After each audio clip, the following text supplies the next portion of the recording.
Hey guys, this is Megan from You Go to Beginning. Today we are going to give you an update on our chickens. We've got a whole bunch of groups wandering around, so we thought we would show you who we've got and where they're all going, how old they are, and just a little bit about what it's been like to raise chickens here, mostly our laying hens. So we talked about the meat chickens when it was time to process them. They're all gone for the year, but we've got a bunch of laying hens, and so I wanted to show you around. So we have one little group of hens. They just ran from me. Here they are. So this is our youngest group of hens. They were in with our Buff Orpingtons in the John Siskovich tractor, but that didn't go very well. The Buff Orpingtons are older than them. These little guys are only about 14 weeks old. We had a friend want to raise some chicks for us. They come and help us butcher chickens, and they're awesome friends. So we're so appreciative of them, and their daughter is the one who hand raised these chicks. They're super friendly. They are walking away from me, but not as much as normal hens would. They're kind of just, I just pushed them out from under our deck. Hello, chickens. But it's really fun having chickens free roam. But there are some big disadvantages. They've been hanging out under our deck, which doesn't have any food or water for them, and they're pooping on the sidewalk, which is a huge bummer. So this is kind of our spot where we store these trailers. We have some scrap wood here. Not the prettiest area of our property, but it works. River's down there. She would love for me to go get her out, but anyway, that's our youngest group. I love that they are much friendlier than the other ones. It is really fun to watch chickens. They just work so hard. They're always scratching. They're always doing something. It is really fun having them around. But unfortunately, everything likes chicken. So we do try to grab them at night and pop them back in that John Siskovich tractor so that they are safe for the evenings. So it's been quite hot this week. Last week was actually really nice, a big reprieve from the heat, but this week it's been crazy. For Middle Tennessee, it's actually been in like 95 and the heavy humidity, so it feels pretty terrible here, but as long as everybody has shade and water, they're good. So River has this area where she can get under the trees. She's over here just staring at me, staring at her water bowl. I didn't bring her collar down to get her out with me just because it is so hot, but yeah, we're trying to stay cool in the Tennessee heat. These are our Buff Orpingtons. You can tell how hot it is. They've got their wings puffed out a little and they're panting. It is quite toasty. These guys are about 17 weeks. They should be starting to lay here pretty soon. We'll probably try to rig up some sort of nesting box or roosting bars for these guys. We would love to get this tractor moving around with most of our chickens. So we've considered rigging it out with an automatic door on the back there. We also have talked about adding a better watering system. Jason from Sow the Land, he uses these tractors and he has like a 2x4 along the back and a 5-gallon bucket that feeds a waterer. So we need to hook something up like that. But these ladies are awesome. It's hot, I know, guys. So we originally put those the 5 little hens in with these guys. It was originally 7 hens, but foxes or raccoons or somebody got the better of a couple of them, but we do grab them at night and make sure they get put away. But we originally put them in here, but just the 3-week age difference is enough for chickens to really pick on each other. So these guys were starting to beat them up and hurt them, so we wanted to make sure that they didn't have any issues. So in the mornings, the kids let out those 5 little ones, and these ones stay inside, and at night we put them back. It's not too much trouble because if you wait till dark, the little ones will just nest down. I think they've actually been coming back to this tractor. They just come around the outside of it, and so then the kids pick them up and put them back. But another cool thing about the tractor, the reason why we want to get all our chickens moving is because of this. So you can kind of see the track where the chickens have been.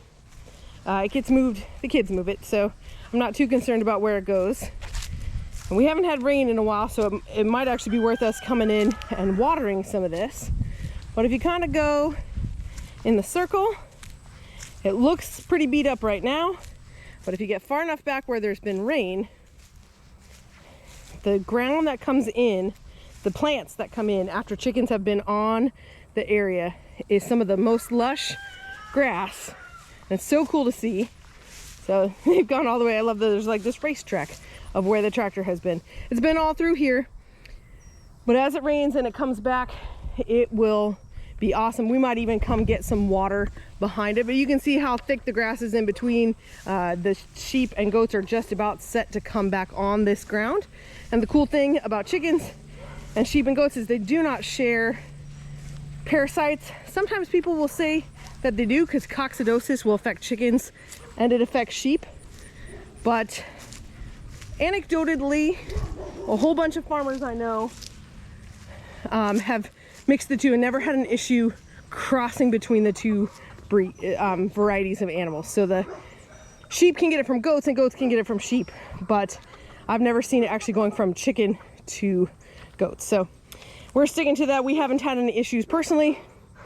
I guess that could change, but honestly, with how much we rotate and the stuff we're doing, it's not something I'm worried about. All right, so our last and oldest group of hens are these laying hens. Man, we have tried hard to keep wood chips in this area to keep smell down, and the wood chips work. The catch is you have to keep the wood chips on there. So you can't really tell, but it is slanted. So this area is much higher ground, or not much, but enough higher ground where all the wood chips we put in wash back here. And apparently one of our chickens does not lay in the coop.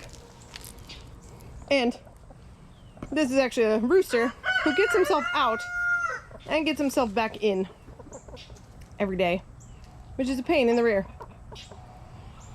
Anyway, so all of our hens aren't here. We use the wood chip. You can see how deep and dark brown this wood chip bed back here is. The mulch, it's super deep. The chickens scratch it, love it. It's awesome. It doesn't smell back here. It's super thick. It's awesome. But it all washes down from up here. And so no matter what we do, we can't keep the wood chips up by the water bowl. They always wash away and get scratched away. And so unfortunately we have kind of like a little, it's really hot right now, so it looks okay. It actually smells okay in the heat. It's really bad when it's wet. So we're just not keeping up with getting wood chips up top here or getting this sludgy material out. You can kind of see the buildup under the coop. You know, should be ashamed to show you this, but this is real life. So there's some buildup here, and this is food and just dirt and wood chips and stuff. And then the food gets all spread out. And unfortunately, when it's wet, when it rains, it can smell really bad. And so since we have been unable to keep up with the wood chips without a tractor, and then we also, our side-by-side broke down, so we don't even have something to pull up a trailer. We just have not been able to manage the wood chip part up here. So we desperately want to get these guys moving. If we could use a Premier One electric net on the John Siskowicz tractor, we can get all the chickens out, get them all moving, let them have enough space where they're not going to fight with each other. It would be really good for all of these ladies. Oh, it's just another thing to get done. So this is creeping up on our priority list. These chickens have been a little bit neglected. You know, obviously they have food and water and they give us great eggs, but these ladies need some better livelihood. So anyway, just a thought, if you are thinking about getting chickens and are planning on putting them in a stationary place, it's going to get gross. It's going to get totally bare like this, so plan ahead on how you could keep wood chips in it and how you're going to get wood chips in it.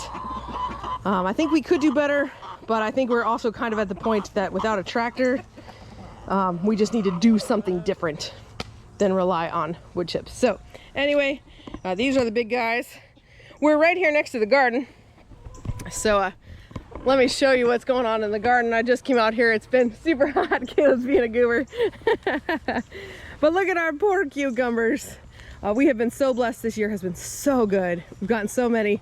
But I think some chickens got in here. It could have even been squash bugs. It could just be the heat. But these guys are not doing well. So we'll pick up some of these and throw these big giant yellow ones to the chickens.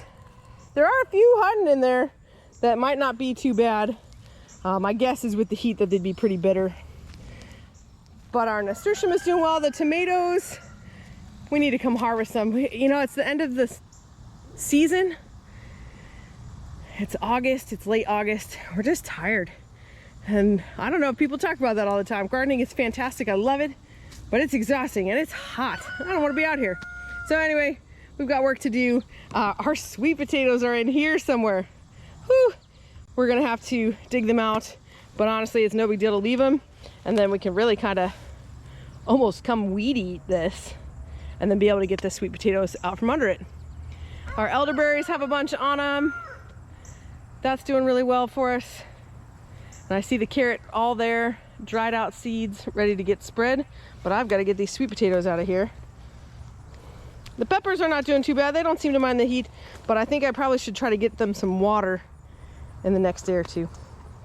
These zinnias behind me have been a fun surprise. They have been doing super well. There's a bunch here. They're climbing all the way up, like my trellis right there. They're very exciting. But that's all we have. I wanted to give an update on our chickens.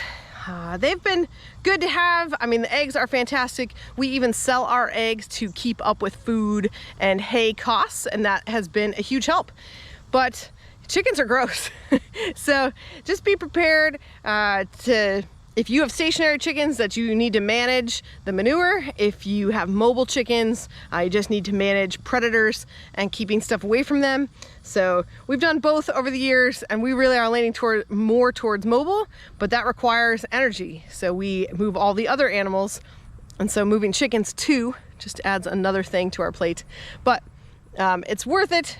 Just got to get it done. But right now we've got some free ranging, which are awesome, but the most dangerous because they're going to get eaten unless if we forget to put them away, they'll be a snack for somebody. Then the ones in the mobile coop are awesome, but they aren't quite as easy to manage. Their food and water are smaller, and we don't have systems hooked up for that to be smoother. And the stationary ones are the easiest to manage. They have an automatic door.